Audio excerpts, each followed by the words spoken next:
જય ભોલેનાથ સીતારામ। જો હવે તલે પીળા પડવા મળ્યા અને સોળી પાકી ગઈ છે હવે 50% અને દાણા ફાટવા મળ્યા છે એટલે એને હવે સવારમાં ઝાકળ તેમ મને આવતો જ નથી આજ કેટલા દિવસ થયા પણ આ પાયેલું છે એટલે ભેજ આવે નકર જો અમુક સિંગ હવે તમને બતાવું ફાટવા મળી છે કારણ કે વાતાવરણ સૂકું છે ને એટલે એની હિસાબે પાકે એટલે સિંગા વળખાય સોળી અને મગ બે એટલે કાલે બે મજૂર કીધા છે એટલે સવારમાં સોળી વીણી લેવું અને પછી થોડાક આ ટૂંકા ટૂંકા કેરા મગના છે એ પાકી ગયા છે લઈ લેવું અને માંડવી ને બાજરો એમાં એકલા નીકળવા મળ્યો છે હવે તો ડુંડા 50-60% જેવું નીકળી ગયો છે અને તલે એવા સહેલું પાણ હાલે છે અને સેવડી 50%-60% પૂગી ગઈ છે કાપતા કાપતા હવે જુઓ આવું બધું કાપવા ચાલ્યા કરે છે માંડવી રહે બધાની છેલ્લે માંડવી ને બાજરી બાકી આ કઠોળ પહેલાં લેવાઈ જાય કઠોળ લેવાય તે પછી તલ લેવાય તલ પછી 99% બાજરી લેવાય કે પછી માંડવી લેવાય એવું બધું છે જુઓ કારણ કે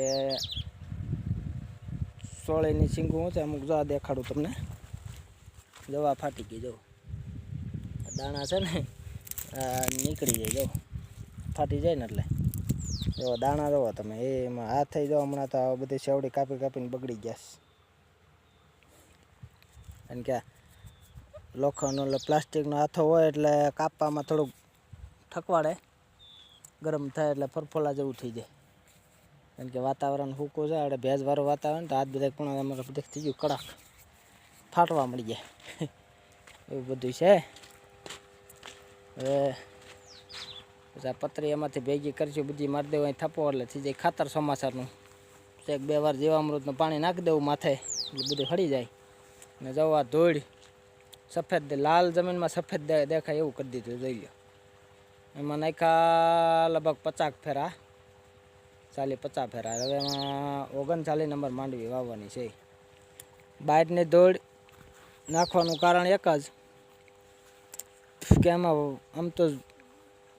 પૃથ્વી જઈને થયું તેદુનું કંઈ એમાં દવા કોઈ છાંટી જ ન હોય પહેલેથી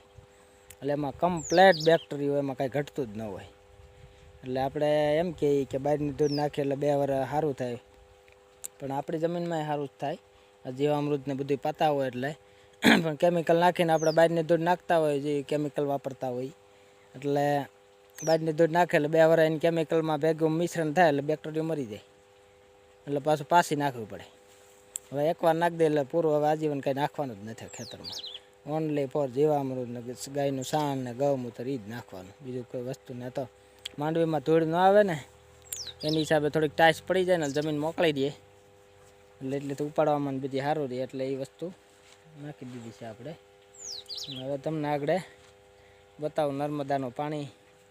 એ ભરવાઈ ગયો તો વિડીયો ઉતાર્યો હતો સરકારે ક્યાંથી જ પાણી પુગાડી દીધું છે પીરવળની નદીમાં પાણી હેલ્યું હવે 3 વાર હમણાં છોડ્યું ને હજી કંઈક 10 વર્ષ ખોલવાનું છે વાલી અને દારમાં હવે પાણી નવા હોતીને દેખાવા મળ્યા છે ઊંડા પાણી છે પણ છતાંય દેખાય છે નવા કારણ કે સતત પાણી ભીરારીએ નદીને નેરામાં એટલે ચેક ડેમમાં ને એમાં જમીનમાં પાણી ઉતરે છે જો આપણે નર્મદાનું પાણી જોઈ લો પાણી જોવો તમે પેલા એટલે કેમ કાંઈ ઘટે હવે તમને આ વિડીયો બતાવું આ પીરવડ આપણે આપણા પડાની બાજુમાં જ નદી નીકળી છે અને એ માનો ને કે 2-3 હજાર ફૂટ થતી આ નર્મદાનો પાઇપ નીકળેલો એમાં વાલ ફિટ કરેલો છે તો તમને આ વિડીયો બતાવું કેટલુંક પાણી આવે છે એ જોઈ લો ત્યાં નદી કડક પાણી કડક જુઓ આ બધું પાણી છે આપણા ઘર પાસે જ આવે છે અને આ એરવાલમાંથી પાણી નીકળે છે ક્યાં નર્મદા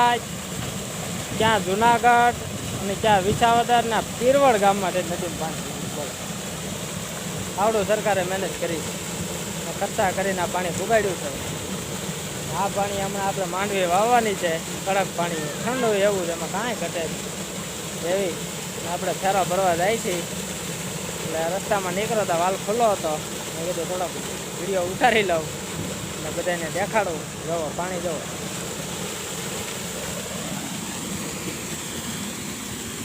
કેવડું પાણી આવે છે. આ બધું પમ્પિંગથી પાણી આવે છે નર્મદામાંથી. ઉભો રે ઘડીક ખાઈ, ઘડીક વિડીયો ઉતારવા દે ઠંડા પાણીનો. જવો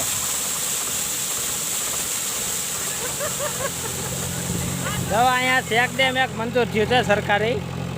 એટલે આપણે ફેરો ભરવા આવ્યા હતા ને ખેતરમાં ઘણી દોડ નાખી. અને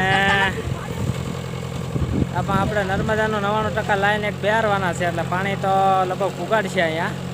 અને મંજૂર થયું છે એટલે આ ખેડૂતને ધોળિયું કામમાં આવી જાય અને પાણીનો સંગ્રહ થાય, એટલે ખેતીમાં પાણી કામમાં આવી જાય. દવા મોટું તળાવ અહીંયા થાય છે, મને કે 2-3 વીઘામાં થાય. હા આપણે આ ટાઈપનો ભેળો લેતા જાય છે અને બધાને ખેડૂતને ધોળી કામમાં આવી જાય છે તાઈશું, અને પાણી સમાવે છે, બે ભેગું થાય છે. એટલે દવા જેસીબી હાલે છે. અમારા જુવાનડા બે આટા મારે છે તડકાના. હા